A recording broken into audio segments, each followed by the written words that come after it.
Isang magandang araw sa inyong lahat. Ako po si Alvin Barcelona at kayo ay manonood ng The Feast Light. Ang The Feast ay isang pagtitipon ng Light of Jesus Family na pinasimulan ni Brother Bo Sanchez. Ito ay nagaganap sa lahat ng sulok ng bansa at sa buong mundo kung saan may pagtitipon sa pangalan ni Jesus at nakakaranas ng pag-ibig, ng pag-asa at pagpapalalim ng pananampalataya na maaari nyo rin maranasan at gawin pagkatapos yung manood sa pagbabahaginan o sharing ninyong magkakasama gamit ang mga reflection guides na ibibigay pagkatapos ng talk na inyong mapapanood. Simulan na natin ang ating feast sa ating panalangin. Sa ngalan ng Ama at ng Anak at ng Espiritu Santo. Amen. Sa araw na ito, tinatanggap ko ang pag-ibig ng Diyos para sa akin. Sa araw na ito, ako ay nagbubukas sa hindi masukat, walang hanggan at nag-uumapaw na kasaganaan ng Diyos sa buong sangnilikha. Sa araw na ito, ako'y nagbubukas sa biyaya, kagalingan at himala ng Diyos. Sa araw na ito, ako'y nagbubukas sa salita ng Diyos upang ako'y maging kahalintulad ni Jesus araw-araw. Sa araw na ito, aking itinatanghal na ako ay mahal ng Diyos. Ako ay lingkod ng Diyos. Ako ay makapangyarihang kampiyon ng Diyos. At dahil ako ay pinagpapala ko ang mundo sa ngalan ni Jesus. Amen. Sa ngalan ng Ama at ng Anak at ng Espiritu Santo. Amen.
And as we continue our ongoing series, Plenty. Pakiyulit, Plenty. Diba? We're talking itong nakaraang 3 talks, no? Bago yung feast ko, on talk 1 to 3, nakita natin kung gaano ka-abundant ang Diyos. Amen? And this is our simple, humble, but wonderful message that God has for us. Ready? Trust His generosity. Pakiyulit, trust His generosity. Pakitingin katabi mo, kung nagtatrust ba yung katabi mo? Nagtatrust sa generosity, sa anointing, sa pagmamahal ng Diyos? Mukhang abundant ba yung katabi mo ngayon? Alam niyo, I believe that's why we come to the feast. Kasi deep down inside, we all want to trust in His generosity. We all want to believe in His love. We all want to receive His blessings and share His blessings to others. Ito, nasa talk 4 na tayo, trust His generosity. Ang dami natin, nakakatuwa po. Just look around you. Sige nga, hindi lang sa kaliwa, hindi lang sa kanan, pati sa likod. Tingnan natin, hindi ba ito ang mangyayari pag nasa langit na tayo, di ba? In fact, that's what we want to do here sa feast. Parang langit na. Amen? Di ba? Kahit medyo iba yung panahon sa labas, pagpasok dito at nakikita natin, at nafe-feel natin ng Diyos, at nakikita natin ng Diyos about isa, God is here. Amen? Pero imagine lang, dahil lahat tayo naghahanda na for Christmas, ang dami na pupunta ng Christmas party, pero imagine lang, lahat tayo dito, Christmas party na ito. May buffet paglabas. Diba? Nakapag-lunch na ba kayo? Baka yung iba, magutom na dahil sa kwento ko na ito, no? Yung tipong may caviar. Yan, kumakain ba kang caviar? Yung escargot. Alam mo, ba na yun, Brother Tony? Caviar, escargot. Social. O sige, may lechon. Diba? May kare-kare. Diba? O, ano pa? May alimango. May lobster. O, imagine nyo lang. Ganun ang Christmas party na gusto natin. Diba? Kompleto. Ang dami natin. Pero ito, may biglang nangyari sa Christmas party na ito, sa feast. Dahil abundant. Buffet. Parang unlimited, di ba? Pero biglang may papansin ka, may lumalapit sa buffet table. Left and right yung buffet table, ha? Overflowing. Siksik, liglig at umaapaw. Pero biglang may makita kang may kumukuha ng extra plate. May nagbabaon sa bag. Oh, ew. Di ba? Na-experience niyo po ba yun? Yung parang gusto iuwi sa bahay dahil overflowing. Pero ang tanong, saan galing yung mentality na yun, no? Na kung alam natin and we believe that God is a God of abundance, pero may mga ganun pumapasok sa isip, ay, iuwi ko to para mamayang gabi meron pa, may extra. O kaya para kay Mrs. o para kay Mr. Matakaw yan, ganun, o, di ba? Para may extension ang celebration sa bahay. Di ba? Hindi ako bibili. Mag-uwi na ako, magbaon na ako. Di ba? Tama or tama? Minsan inisip natin yan. Aminin natin. Kung pwede lang mag-uwi ng extra, di ba? Mas lalo pag overflowing. Pero that's where the problem in our world enters. Doon pumapasok ang problema. Nag-aagaw na, nag-aaway na. At nakakita natin po yun, no? Sa sarili nating mga pamilya, pag lupa ang pinag-usapan, pag pera ang pinag-usapan, pag mana na ang pinag-usapan, pag business na ang pinag-usapan, nako, sa amin yan, hindi pwede 50-50, hindi pwede na 60-40, kailangan na sa akin yung 90, sa iyo yung 10. Ganoon. Why do we still have that scarcity mindset? Ang core problem is that we think mauubusan tayo.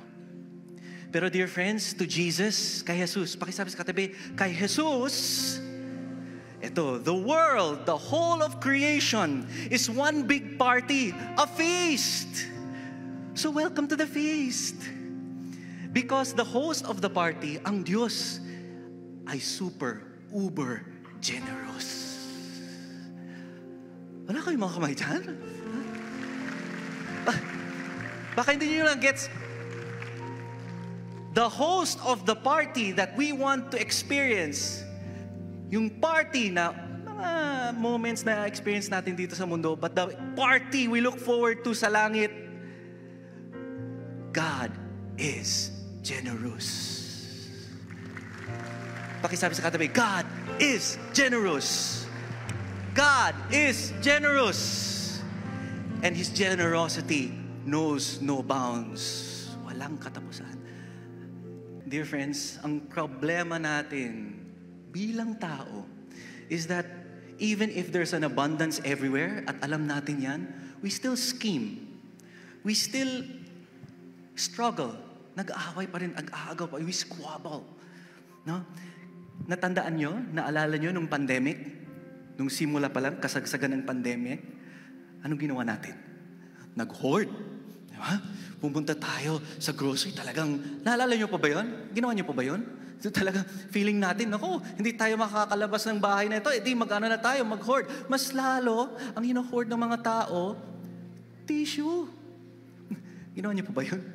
Yung tissue, sabi daw nila, yung according to research, the reason why people hoarded tissue and yung iba't ibang mga bagay is because they felt threatened with COVID.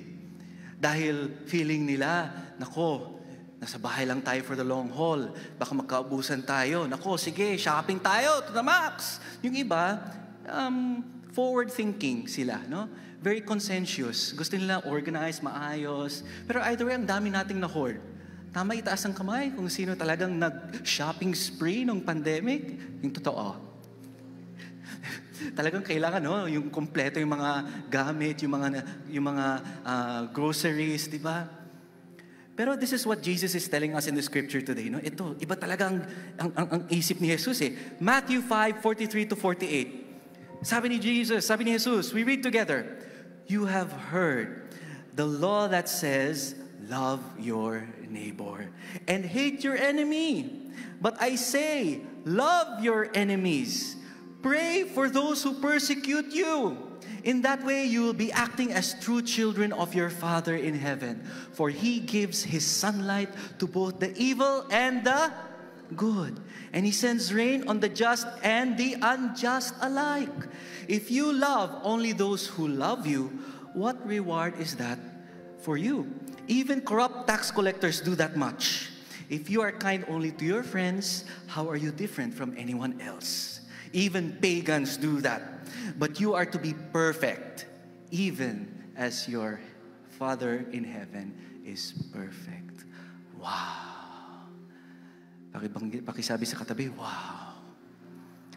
Parang ang lalim no? Narinig natin tong scripture verse na ito, pero may hugot May hugot si Jesus And we'll break down this scripture together.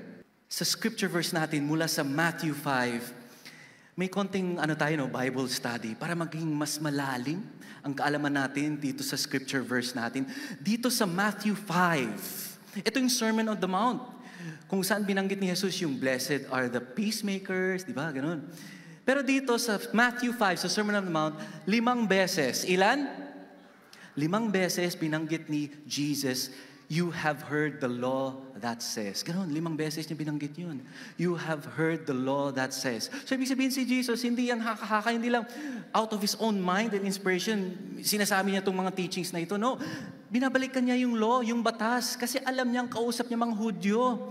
At mga Hudyo talagang attached sila sa batas. Sa dami nilang batas, no? And because the Jews, particularly mga Pharisees, mga Sadducees, talagang proud na proud sila sa sariling batas. Kami ang gumawa nito, kami ang gumawa nito. Oo, ganito, dapat. Ito, wag gawin ito. Ganon sila. Proud na proud. May spiritual pride na tuloy. Pero Jesus, yes, sinasabi niya, okay po yun, tama po yun, follow the law. Pero ito, iba na ang hinahanda ni Lord. Iba na ang pag-iisip niya. So sinabi niya, no, you have heard the law that says, love your neighbor. Pag-ulit, love your neighbor. Pakitingin ng katabi, can you look to the person beside you? Love mo ba yung neighbor mo? Love mo ba yung katabi mo? Oh, iba yung...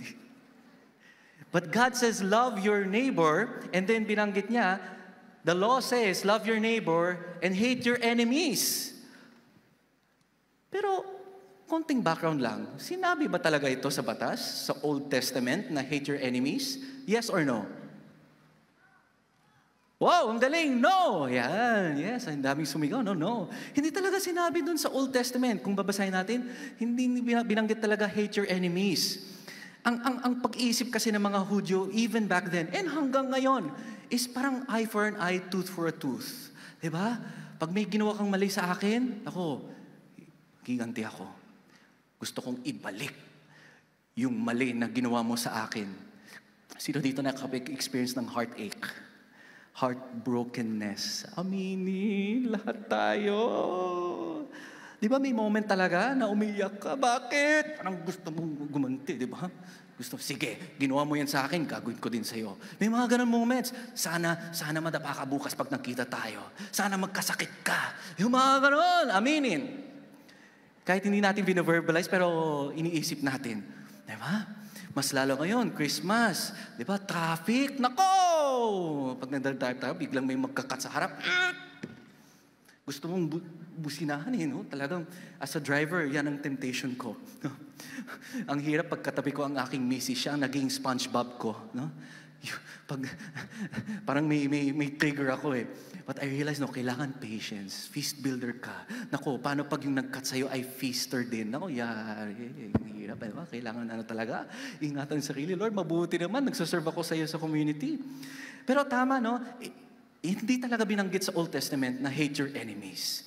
Pero Jesus turns the leaf around. Talagang minutukan niya itong mga listeners, mga Pharisees with this. Sabi niya, but I say to you, love your enemies. Pray for those who persecute you. In that way, you will be acting as true children of your Father in heaven. Brother Tony, parang hirap niya na. Parang yung ginawa niya sa akin 10 years ago, hanggang ngayon nandito pa rin Sakit.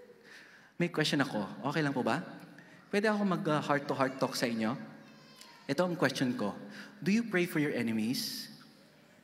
Ay, wow. Praise God. Palakpakan na natin si Diyos. Yung Diyos, di ba? God is good. I'm thankful that you pray for your enemies. Yung iba, sumpa. But do you also ask blessings for those who have wronged and hurt you? Ay, biglang humina Parang yes, I pray for my enemies. Pero pagdating sa blessings, ayoko Lord, ayoko i-pray ng blessing sa buhay niya. Minsan nakakainis, no? Yung enemy mo, parang siya ang nababless, no? Kaysa sa'yo.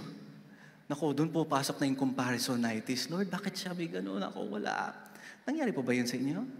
Mas lalo pag alam mo, undeserving siya, pero na-promote, biglang lumaki ang sweldo. Naku, nakapag out of town, pero ikaw, naku, patong-patong problema. Lord, nagsaserve naman ako Nung umattend ako ng feast Lord, anong petsa na? Wala pang love life. Bakit siya meron?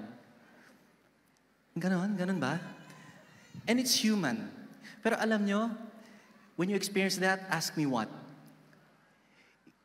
Lapitan mo si Lord. Kung gusto mo isigaw kay Lord, it's okay. Ask me why. Because He can take it. The Lord can take your rants.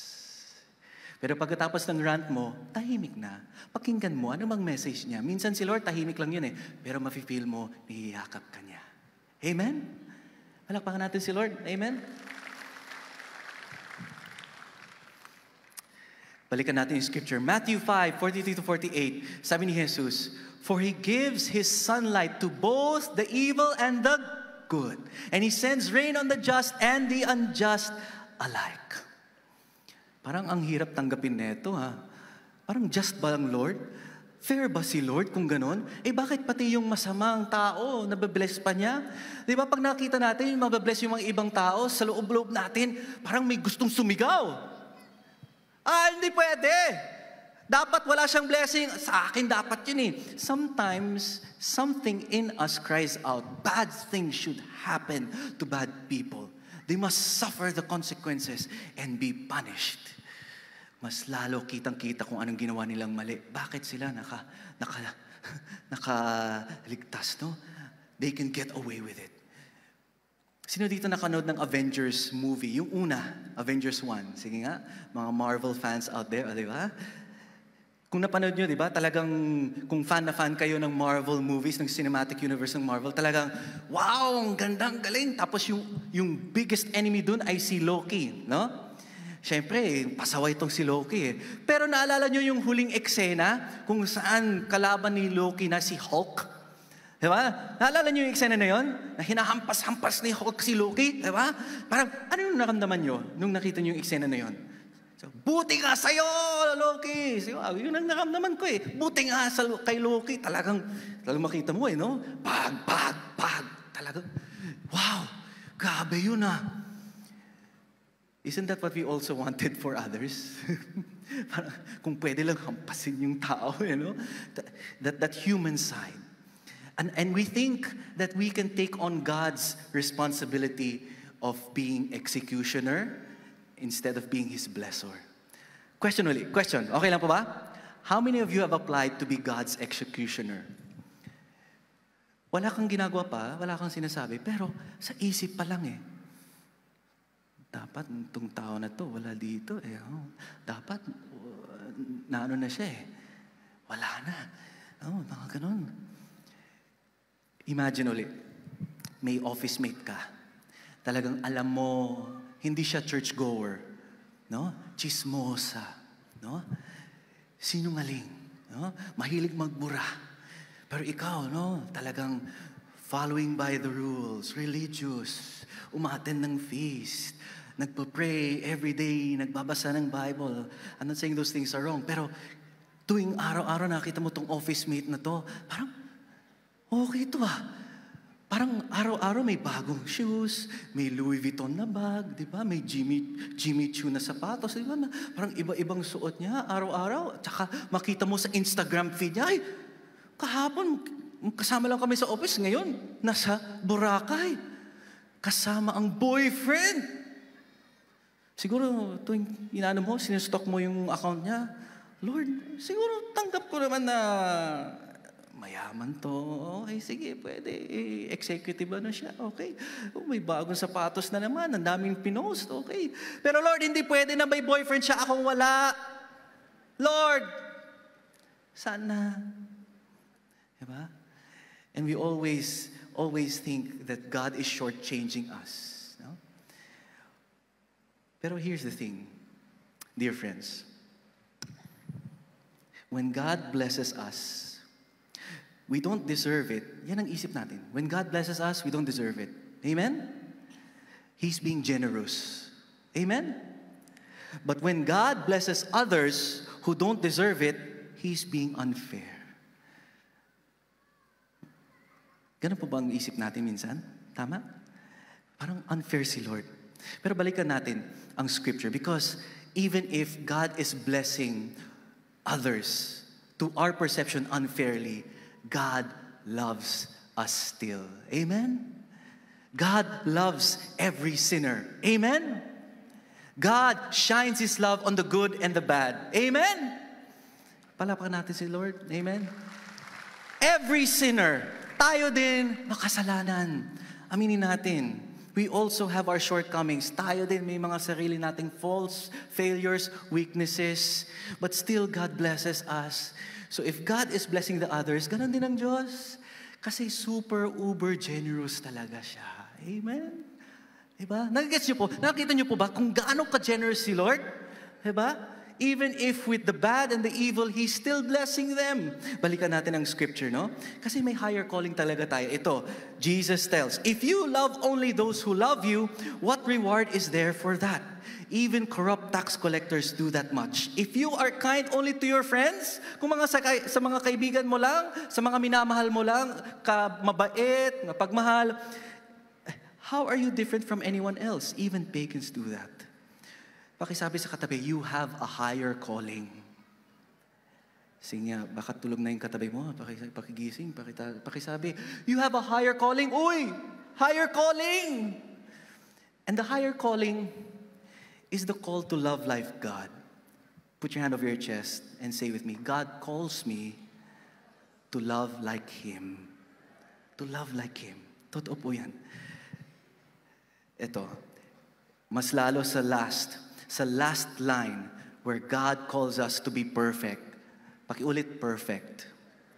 Medyo itong mahirap yung hirap lunukin no? Hirap tanggapin Be perfect just as your heavenly Father is perfect. Lord, ang hirap neto, Brother Tony, ang hirap. Paano? Hindi ako perfect.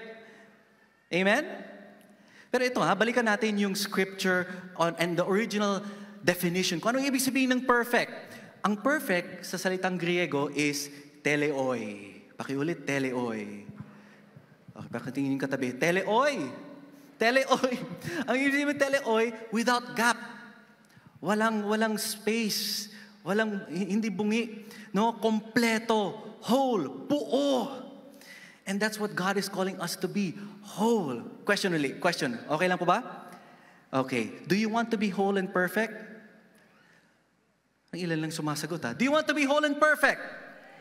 Do you want to be complete?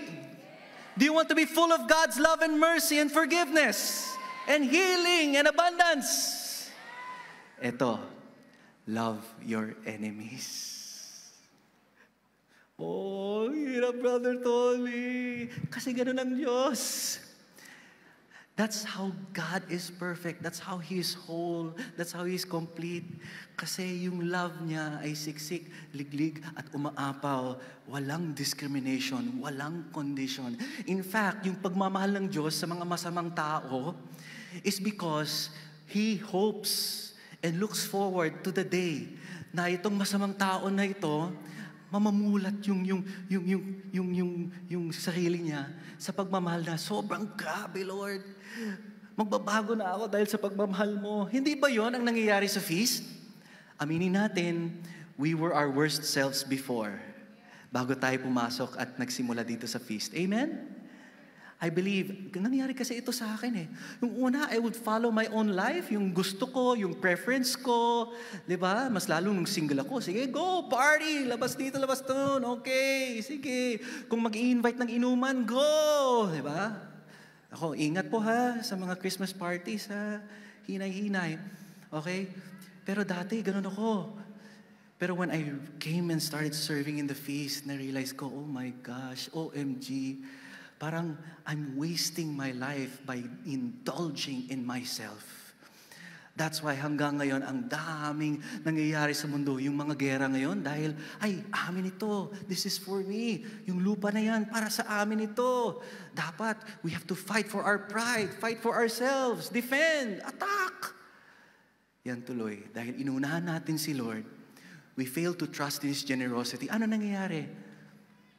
Gera, away, lives, children, women, families lost. But here at the feast, we want everyone to realize that God is abundant. Amen? Palapakan natin ng Diyos. So our calling is to love our enemies. At ang ibig sabihin ng perfect is this. Ask me what? Be loving as your Father in heaven is loving. Mga mag-asawa, nandito po ngayon. Itaas ang kamay. Meron po ba? Ayan, o di ba? Yung mga may boyfriend at girlfriend, sige, itaas ang kamay. Sana all no? Pero lahat tayo may minamahal sa buhay. Amen? Regardless kung in a relationship, exclusive, intimate relationship or hindi, you're loving someone and someone is loving you. Amen? Kahit BFF mo yan, parents mo yan, kapatid mo yan. But here's the thing. The more we love this person, the more nakita natin yung kakulangan niya. Amen? Tama po ba? Or tama? Mas lalo sa mga mag-asawa. No? Minsan paggising, hey! parang hindi ito yung asawa ko, yung pinakasalan ko. May mga ganung moments ba? Parang, aminin. That's the journey of life. Pero ito, dahil love na love mo yung tao, you're willing to overlook, to be patient, to be forgiving. And I believe, ako personally, is this. The strongest relationships in this life are those relationships that are willing to forgive and forget. Oy, Brother Tony, ang hirap. Doon po pasok yung love your enemies, Ang hirap yun. Tama or tama? Ang hirap, no? Pero dahil kay Lord, walang imposible. Pakisabi sa katabi, with God, nothing is impossible. Eto, may konting kwento. Ibalikan natin yung Christmas party na kinento ko kanina, no? Na ngayon, okay, di ba? Ang daming nag-hoard yung pagkain dahil overflowing, buffet, di ba? May nagbabaon sa bag, may talagang may nag-uwi, may nagbabaon ng pagkain. Pero may 3 tao na lumalapit sa bawat isa. Ilan? 3. Unang-una, and with these 3 persons, we have 3 messages. Alright? Ang una ay yung chef. Yung pangatlo, yung waiter. Ay, yung pangalawa, waiter. At yung pangatlo, yung host of the party. Ayun. Yung host of the party, kilala niya yan? Diba? Si God yun. Okay? Morgan Freeman no? Pero here's the first message. At ang sabi ng chef ang naghanda ng buffet. Sabi niya, there's enough for everyone. Say it with me, there's enough for everyone. Nangyari na isang anthropologist, isang scientist, no? Gumawa siya ng research study sa Africa, no? Pumunta siya sa Africa, nag-research siya sa isang tribo in Africa, no? Pinagsama niya yung mga bata, pinagtipon-tipon niya yung mga bata, and may ginawa siyang social experiment sa mga bata. No? Sabi niya, okay, mga bata, syempre hindi siya nagtagalog, English. Dito kayo, stay here, tapos may pinaghanda siyang fruit basket. Dito sa kabila, fruit basket, parang pang Pasko, may ribbon, yan, ang dami, prutas, basket. Tapos ang instruction niya sa mga bata, paunahan. Pag nag-go na ako, takbo kayong lahat. Kung sinong unang makaabot dito sa basket, siya ang mananalo. Alam nyo, ito nangyari. Ask me what? Yun ang sabi niya, ready, set, go! Hindi kagad sila tumakbo. Alam nyo ang ginawa niya? Lahat sila. Hawak kamay sila, yung mga bata. At sabay sila tumakbo. Sabay. At nung naabutan nila yung basket, sama-sama sila nag-enjoy yung fruits ng basket. Nagtaka yung anthropologist. Yung palakpakan natin ng Diyos. Amen? Kasi ang mundo natin ngayon, tinuturuan sa atin, kailangan mas magaling ka, kailangan mas matalino ka, kailangan mas mataas ang grades mo. Now, there's nothing wrong with that, dear friends. There's nothing wrong with that. Pero what if mas maging maginhawa, mas maganda ang buhay natin kung hindi lang tayo ang nauna. Hindi lang tayo, ako lang, individual lang. Self-satisfaction, self-preservation, ang umuunlad. Kumbaga, sama-sama, sabay-sabay. Nung tinanong yung anthropologist sa mga bata, why did you do that? Bakit nyo ginawa yon? One little girl said, ito, this blew the mind of the anthropologist. Sabi niya, how can one of us be happy if all the others are sad? Oy, nangyayari ba ito ngayon sa mundo ngayon? Yung salitang malasakit, di ba? Gusto natin, nauna tayo eh. Pag nakita natin, haba ng pila, ay naku, maghihintay ako dito. Paano kaya? Tapos pag may umalis lang saglit, ay sige, ako na. Diba? Pag bumalik siya, ay dyan ka. Tahimik ka lang, no? Parang walang pake, no? Pero may inasikaso lang, eh, no? Baka may anak na tumakbo or something. Pero we want to get ahead of others. Mas gusto natin, ako, kami. No? Ang sabi ng mga bata, yung mga African kids sa anthropologist, sumigaw sila sabay-sabay, Ubuntu! Ay, Brother Tony, ano yun? Sige nga, sabay-sabay tayo sumigaw, Ubuntu! Hindi abante, ha? Kasi Ubuntu. Ang ibig sabihin ng Ubuntu, I am because we are. Diba? Pakitingin yung katabi uli at pakisabi, Ubuntu. Hindi pwede na ikaw lang, kapatid. Kasama mo yung katabi mo. And there's not a mistake kung bakit kayo magkatabi-tabi ngayon.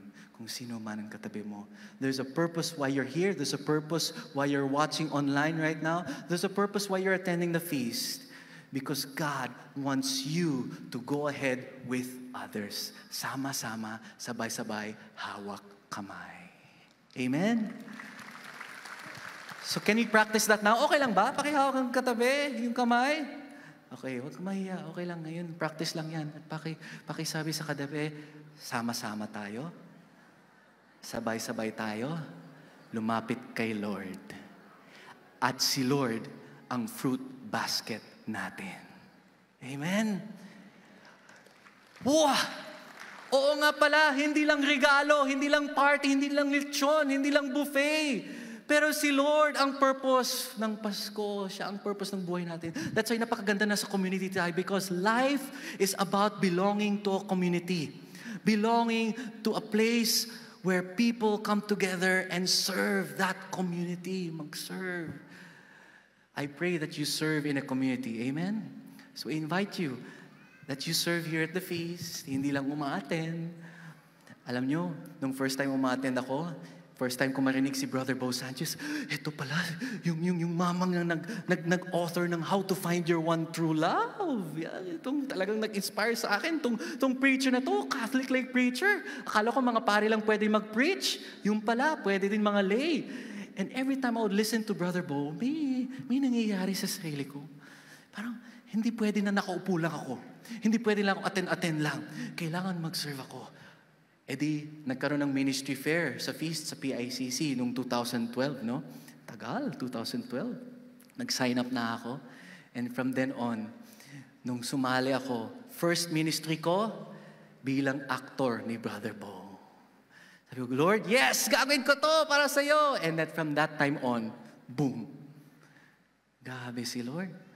Sumalay natin sa pag-yes mo kay Lord, magugulat ka sa surprises na gagawin niya para sa'yo. Amen? So dear friends, hold hands with others when you run towards a goal. And when you reach it, sit down and eat together. Yan. Di ba yan ang reason, yan ang dahilan din ng Pasko eh. We sit down and we celebrate life together. Amen? Doon tayo magaling, di ba? Siyempre kasama yung kainan, yung exchange gift, pero yung kwentuhan, life on life. Because God's fruit basket is abundant. Pakiulit, God's fruit basket is abundant. And enough for everyone. Yan ang first lesson na sinabi ng chef sa mga party goers no, ng buffet. Pangalawa, ito, patapos na ako. Second person ay yung waiter. At anong sabi ng waiter? You own nothing. Yung mga possessions, yung mga material na bagay, you don't own that. In fact, all those things are on loan. Yung buhay natin are on loan. Ibig sabihin, pinahiram lang sa atin. One day, baka mamaya po yun. We don't know. Di natin alam. May babalik natin yan kay Lord. And the question is, mangyayari yan. We have to embrace that reality. when our lives will be gone someday. Pero pag nangyari yan, ang question is, how ready were you? Ayon. Because people have forgotten, dear friends, nakalimutan na natin, that everything we have is a gift and received from the generosity of God's abundance and from His hand. Amen? Ang buhay mo, kapatid, hiram. And it's your life in itself is already a sign of abundance. So dahil buhay ka, pakitaas ang kamay, lahat ng buhay dito. Pakiiba, hindi nagtaas ang kamay. Ibig sabihin, you're already abundant. The fact that you have life, habang may buhay, may? Naku, that's only proof that God is abundant in your life. Ito, third message. Ito na ang host of the party. Yung may-ari ng lugar, siya nag-organize ng buffet, ng Christmas party na ito, ng feast na ito. At ang sabi niya, ang tanong niya, do you trust my generosity? Yes. Yes. Yes. I'll ask this question again. Do you trust in God's generosity? Siguro ito yung feeling ni Zacchaeus. Naalala niyo si paring Zacchaeus? Si maliit siya, di ba? Anong ginawa ni Zacchaeus? Yung gusto niya makita at ma-meet si Jesus. Anong ginawa niya? Umakyat siya ng sycamore tree, di ba? Umakyat siya doon talagang mataas yun, yung sycamore tree. Nakita ko yun sa Holy Land, hindi biro, umakyat doon sa sycamore tree. Dahil sa liit na tao na si Zacchaeus, talagang umakyat siya. And then syempre dumaan si Jesus. At napansin ni Jesus, tumingin siya. Zacchaeus, come down from that tree. And syempre, sabi ni Jesus, I will eat and dine in your house tonight. Siguro yung mga Hudyo na nandun talagang sumusunod kay Jesus, sino ba ito? Tax collector tong pandak na ito Bakit siya pupunta sa bahay ni Zacchaeus? Pero si Zacchaeus, ayon sa Bible scholars, was one of the richest tax collectors ng panahon ni Jesus. But Jesus saw something na hindi nakikita ng mga tao. And nung pumunta si Jesus sa bahay ni Zacchaeus at nakikikain for dinner, anong sabi ni Zacchaeus? Ito, Luke 19:8. Sabi ni Zacchaeus, mayaman na talaga siya.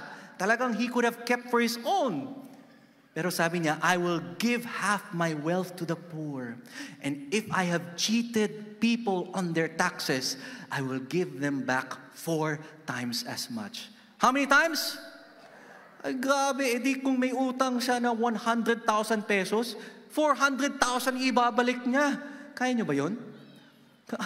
Grabe yung, nakita niyo po ba? Yung pagmulat ni Zacchaeus sa presensya ng Diyos. So dear friends, if you trust God, you will stop scheming, you will stop hoarding, you will stop fighting, you will stop thinking about yourself first, and you will start giving with generosity. Amen. At yung pagiging generous, hindi lang sa treasure natin, Siyempre, we ask, we request, we invite you for your love offering. Pero, like I mentioned earlier, yung pag-serve, pwede yung time, pwede yung talent. Or baka feeling nyo na, Lord, ako, pag nagbigay ako, pwede 80% ibigay ko, pero yung 20% sa akin, ibigay mo na todo. Pakisabi sa katabi, itodo mo na. Pero ito konting qualifier lang. Because God gives and is generous to the good and the bad. Amen? He is loving and anointing to the just and unjust alike. Amen? And God calls us to love our enemies and to love others as He loves them. Amen? Pero konting disclaimer lang, no? Remember to protect yourself from abusive relationships. Baka inaabusan ka na, friend. Sabi nga nila, and that's one thing I learned here in the feast, pwede ka mag-love from a distance. You can love from a distance. Pwede po yun. That's why, if you have enemies, you can pray for them. You can ask for God to bless them. You can ask God to lead them into the right path because yan ang will ni Lord na maibalik yung mga masamang tao, may bago yung puso nila. So if you have that desire in your heart for evil, wrong people, for people who have hurt you, who have wronged you, ibig sabihin you're allowing God's will to enter into your heart. na mamabless din sila. Maybe it's not you who will bless them. Hindi yan trabaho mo. It's not your work to change another person.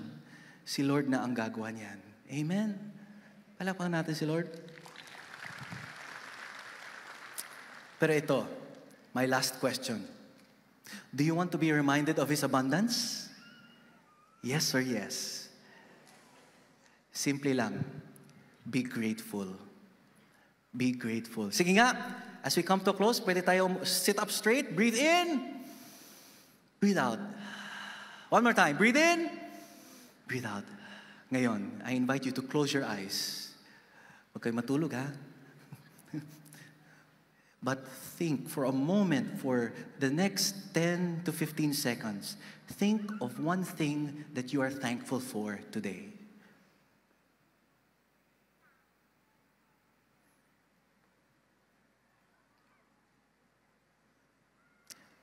Breathe in, breathe out. Sa mga naka-attend ng FeastCon, alam niyo na to, kung pwede lang mag-honk, yun ang gratitude honk, di ba? But how do we practice that? Yung being thankful every day. And kahit makasalanan tayo, God still blesses us with His abundance. Sabi nga ni St. Paul sa Romans 5:8, talagang napakaganda ito. I was blown away when I read this verse for the first time. But God demonstrates His own love for us in this. While we were still sinners,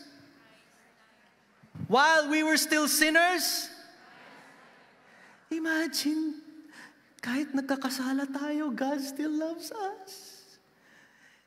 And even more so, kahit wala pa tayo dito sa mundo, He already showed us how much He loved us on the cross. Naku, palakpakan natin ng Diyos. Pwede tayo tumayo? God is embracing you today, dear friends.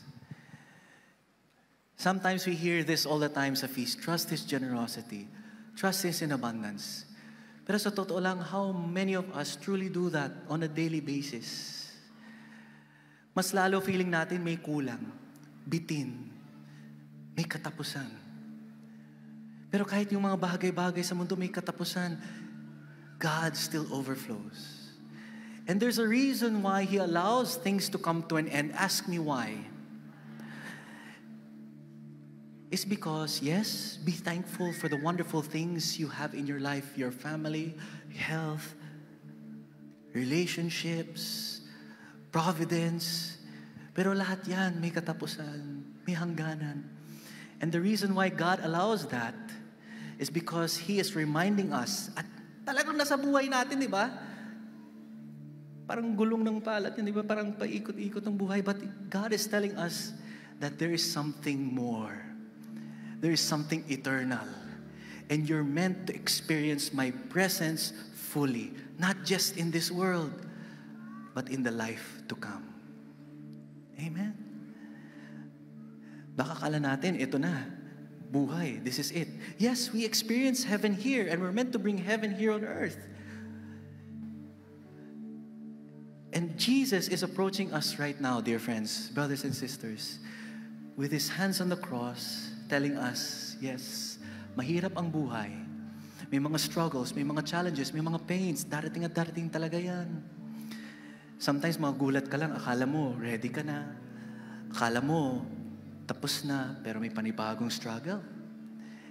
But every time we go through the waves of life, Jesus is the constant.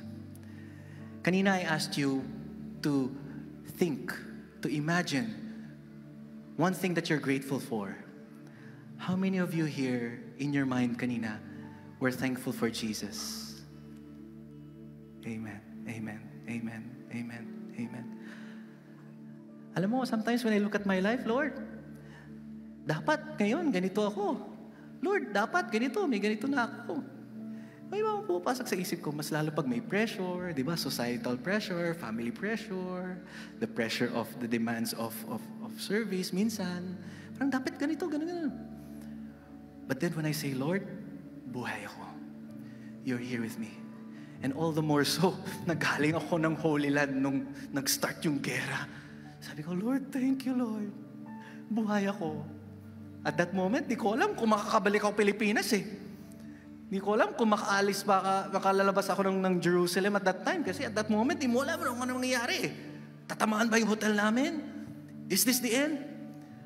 But every moment of that everyday, minsan kailangan may ganung experience tayo para we realize that who and what we need to be thankful for is God. Is God. Is God. Yeah, pwede tayo po kay God. We give God trust. So Jesus is here for you. Jesus is waiting to love you with open arms. He is waiting, inviting you. Walang sapalitan sa Kanya. He is not forcing you. But He wants you to make that recommitment right here, right now. To trust in Him, to trust in God. Surrender your life to Him and follow Jesus. Malapit na po ang Pasko. Amen? But let us not forget, why we celebrate Christmas is that Jesus, the Word of God made flesh, became one of us so that we can come closer and closer and closer to God.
I offer with my full trust and my full love.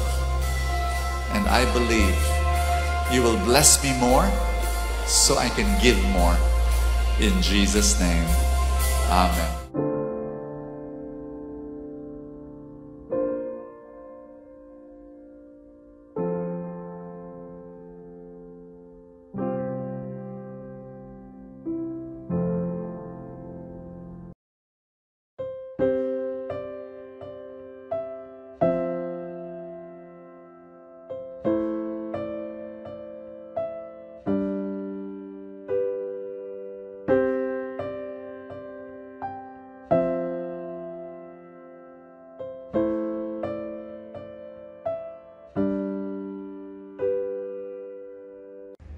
Tayo'y manalangin.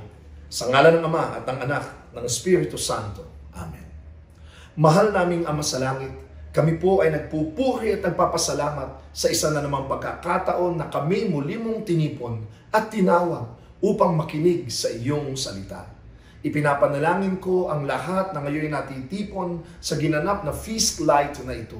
Itinataas ko ang mga panalangin, pangangailangan at mga pangarap ng bawat isa para sa kanilang mga pamilya, sa kanilang mga hanap buhay, sa kanilang kalusugan, sa kagalingan ng mga may sakit, at sa anupamang mga kahilingan, puno ng pananalig at pananampalataya na ito ay ipagkakaloob mo sa iyong takdang panahon at pamamaraan. Nawa, patuloy ang maging pagtitipong tulad nito upang lalong mabago ang aming mga buhay ayon sa iyong kalooban. Sa ngalan ni Jesus. Amen. Sa ngalan ng Ama at ng Anak at ng Espiritu Santo. Amen. Maraming salamat muli sa inyong panonood. Huwag niyong kalimutan na regular na magtipon muli sa ating feast light at siguradong mayroong magandang mangyayari sa inyong lahat. God bless you.